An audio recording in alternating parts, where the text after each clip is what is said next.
Hello, everyone, and welcome back to the world's best investing podcast. Today, I want to talk about the speculations that are coming to the surface again about Novo suing HIMS because blah, blah, blah, blah, blah, blah. Literally, that's what it is. The stock price is up 540% over the past 2 years, and that is because the stock price is tracking HIMS's free cash flow per share.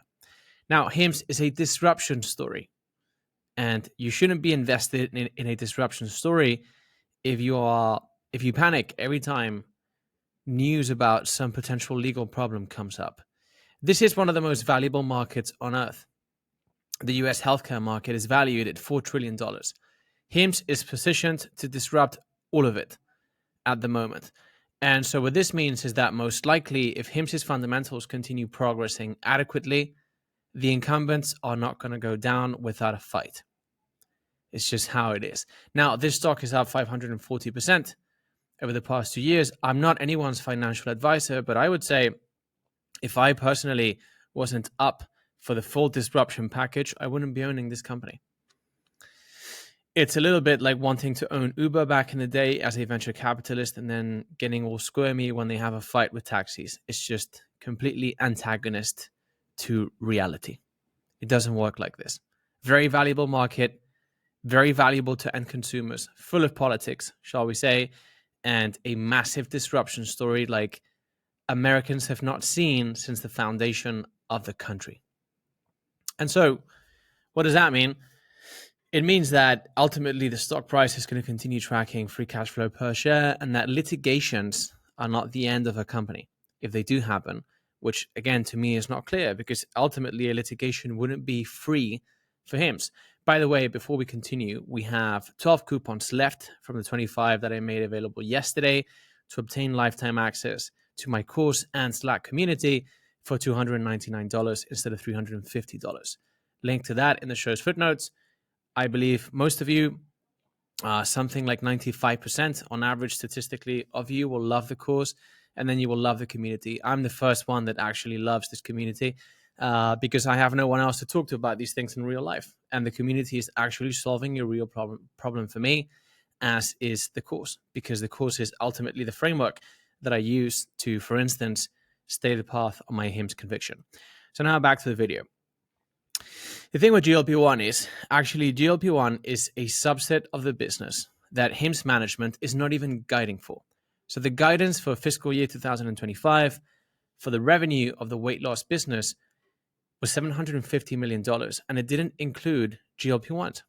It included liraglutide and the oral solution for weight loss, which no one is talking about.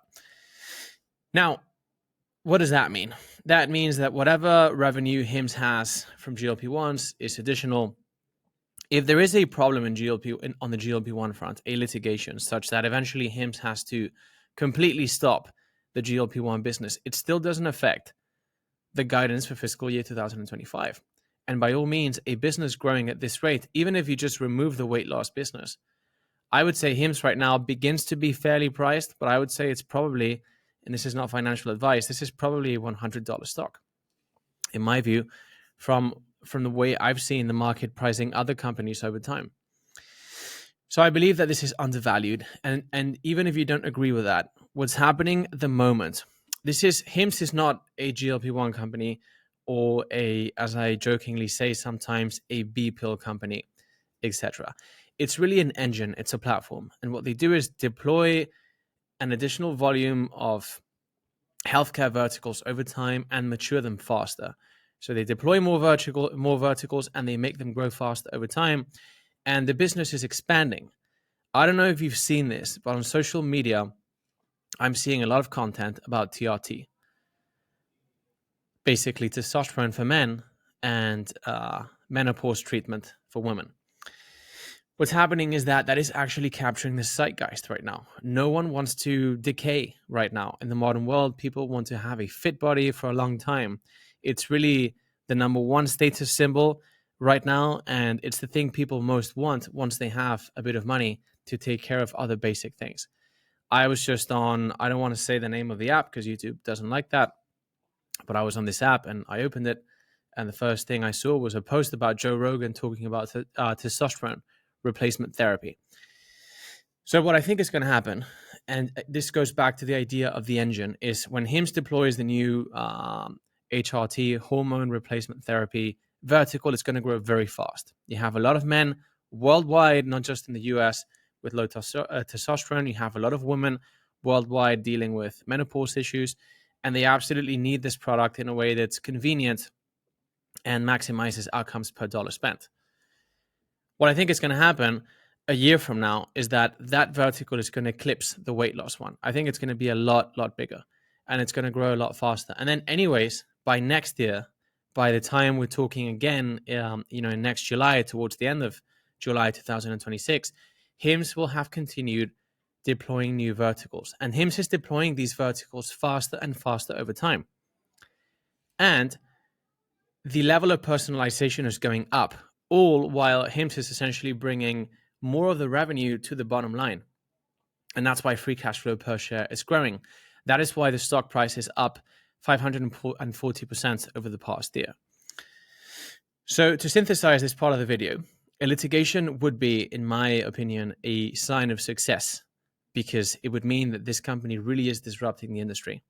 And really, when you see all the fuss between Lilly and Novo and how it constantly relates to HIMS and not any other company, I think that says a lot. And then secondly, even if the GLP-1 thing were to be completely taken down for HIMS by some kind of judge ruling, etc., this is not a GLP-1 company. They're not even guiding for this for fiscal year 2025. We have new verticals coming up. And then we have the whole peptide thing. This is something that, much like with the AMD platform, where I've been talking about chiplets and the importance of being able to interconnect different compute engines at will, so to personalize chips for customers at a marginal cost. No single analyst in the public domain has been talking about this for the past few years. Again, I believe the same situation is going to present itself with peptides. No single analyst covering this company is talking about peptides. When I do, I sound a little bit crazy, I know. But look, in the past, I've gotten things right, and I'm a peptide user. So this time around, and it's actually been the case many times, but this time around, I'm a customer. I'm an early adopter of this thing, and for me, it's worked very well. None of this is medical advice. I'm not a doctor, etc. But GLP-1s are a peptide. They're a type of peptide among thousands found in the body that have tremendous properties, if not injectable and whatever, just by nature of the body producing them. Peptides are a key component of your body's mechanism, and they enable your body to work. So GLP-1 has been all the craze. It's captured the zeitgeist. You've seen a lot of Hollywood actors, etc., on this thing, suddenly losing lots of pounds, and you've seen many people probably. And it's a sort of inflection point in healthcare history where we have these specific molecules with very attractive safety profiles that are very effective at dealing with any specific condition in the body. So I've tried a bunch of them over the past year, and I've had great success in fixing a lot of things that went wrong in my body after many of you know what, in late 2021. And so what I think is that the GLP-1 is not, even if HIMS has a litigation here or not, that's not going to be the end of it, because peptides, I think we're going to see what HIMS is now dealing with Novo and Lilly. I think we're going to see repeated over time for the next 2 decades, times a billion in magnitude. Okay, because GLP-1s are just about weight loss. We're going to have peptides for muscle gain, IQ increments, digestive system, skin, hair, eyes, vision, everything. It's going to be a massive market, and it's going to be inherently deflationary to a lot of stuff that's out there that brings a lot of revenue for pharma companies. So my view is that what HIMS has to do now, and I believe this is what they are doing, this is really the reason for which they didn't stop the personalized semaglutide compounding, is they have to accelerate as much as they can over the next 4 years, so that if the current administration leaves, say it shifts back to Democrats, for example, and we go back to the whole wokeness thing and pro-pharma and all these things, so that by then HIMS is big enough to stand on its own. If by then HIMS brings in 30 billion per quarter or something like that, I don't think a litigation will really be an issue. So now we're at this important threshold in the thesis in which they have to accelerate. And again, as an investor, to me, it seems fairly, I would say, it's not intelligent to be invested in this company, understanding that it's a disruption story, and then getting scared with any little rumor. And as I was saying just now, the whole disruption story is just going to accelerate and get worse, because one thing is the peptide thing, which I know is hard for people to understand, but what precision medicine is going to do going forward is, we have this effectively a digital twin of your body, and it might happen via this one cohesive technology, say 5 years down the line. But for now, it's going to gradually increase. We're going to have sensors for a bunch of things, and that's going to increase our real-time understanding of what's happening in the body until we have this single piece of tech that does it seamlessly, in my view. So with this body testing thing that HIMS launched, they're going to have highly precise data on what's happening in your body almost in real time, definitely at a much higher frequency than the traditional healthcare industry, which only really sees you when you get sick. So you're going to have that data. And then the thing with peptides is, yes, you have peptides that have been discovered already and have properties, etc. But in essence, on a first principles basis, peptides are really just chains of amino acids. And per the configuration of the chain, they just come to have a specific shape. And then the shape determines their function. So we're actually running, I would say, sprinting towards an event horizon over the next 5 to 6, 7 years, where we have complete information of what's happening in our body, and then the ability to synthesize a chain of amino acids with any specific shape to perform any function that we needed to perform in order to prevent illness in the first place. Now, I mean, obviously, if you go deep into the tech, into peptides, into all the testing stuff that's going on, all the biomarkers we have coming into the scene and stuff, this is happening. This is undeniable. You can argue about the time horizon. I tend to be on the optimistic side of things, but it's happening. Now, where is the value actually accruing to? Who's going to make the money? Is it the people with the testing technology? Is it going to be the peptide facilities, etc.? My view is that the value is actually accruing to the network, as we've seen with any other industry, pretty much, other than healthcare for now.